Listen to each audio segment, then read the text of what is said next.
David Lowry with Club Fantasci, coming to you from the Southern Hobby Supply Retail Expo here in Nashville, Tennessee. Joining me is Randy Schuenemann from Steve Jackson Games, and we're going to look at two different games, but we're going to start with Simon's Cat. What are we looking at here, Randy? We are looking at a very simple card game. It's a trick avoidance game, so you really want to be able to play on every trick without, if you fail, that's when you start to get punished. Okay. The art is from Simon Toefield. He's got a very popular YouTube channel in which he does cartoons about Simon's cat and a whole bunch of animals basically destroying his house. The whole goal of the game, you're going to play the same number or color as the person who played before you. Right. If you can't, you take the whole trick, you put it face up in front of you, and then you play any card from your hand that you'd like. Your goal is to not have the most tricks at the end of the round. Whomever has the most tricks at the end of the round has to take one of these Simon cards. If there's a tie, everyone who's tied for the most will take the Simon's cards. There's 6 suits. Not every suit is the same. Most of the smaller suits start at 1 and 2. Once you get into the suits with larger numbers, pink, blue, those start at number 3. Okay. Usually you play with 3 or more. We're going to run through a quick 2-player, or just deal a dead man's hand. Sure. I find it's best with 4 or 5, but play with what you like.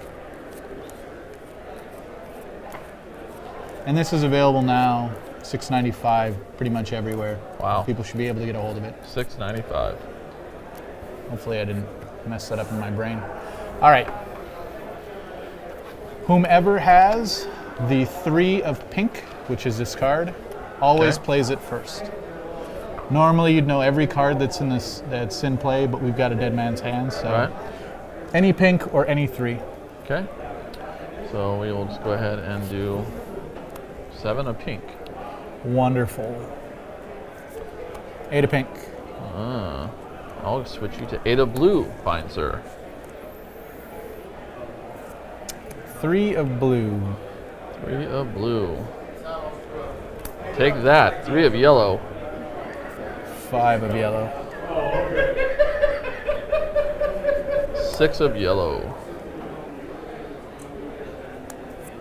4 yellow. 4 of purple. Back over to pink. We'll keep it there. How about more pink? And I am without a play. So, it doesn't matter how big the stack is, it is just one mess that you have created in Simon's house. Okay. So we know you have 1, and I know 12 in pink you cannot deal with. Right. Play any card that you'd like from your hand. 2. That's the one I'm known. That's a problem. All right. Well, I know you're not doing too well on pink, so I'm going to leave the pink here. Any card. 7 of yellow. And I just lost the. So I think it's 3 messes is the end, right? It'll be whoever has the most. So okay. I'll go through it at Simon's card is shoot. 5s, pinks. Yeah, let's try that. Nope. All right. So you'll throw the last card out. It's just to prove that you couldn't. Right. I have 3 messes. You have 4. You would get 1 Simon's card. Okay. Shuffle everything up. We play again. The first 1 to 3 Simon's card is the loser. They get blamed for all the destruction that's in the house. Very simple. Very simple. Language independent, if you know what the rules are. Normally you have knowledge of every card that's been played. Right. So you can do a lot more guessing. We had a lot of cards out, so it didn't work the same. Well, yeah, and playing the dead man's hand and just, Right. Yeah. It's not designed to do what we just did, but it shows how Sure. it's done. The other game is Bill and Ted's. Bill and Ted's. Excellent game. Bill and Ted's excellent board game. Art done by Len Peralta. It's a very quick game. We're not going to run through a whole one, though. It's, I think, 45 minutes about. Okay. I'll just talk through what goes on. In this game, I would call it a programming style game. Okay. We are each alternate timeline versions of Bill and Ted. So up to 4 players, 2 to 4 players, each choose which color. Let us say that you were red and I was green. The board has all the indications to tell you where you'd set up. All right. So for a 2-player, 1 on each side. We would also have persons of historical significance stacked up around the board. All right. All of these little blue spots would have them. Okay. There are multiple copies of Napoleon.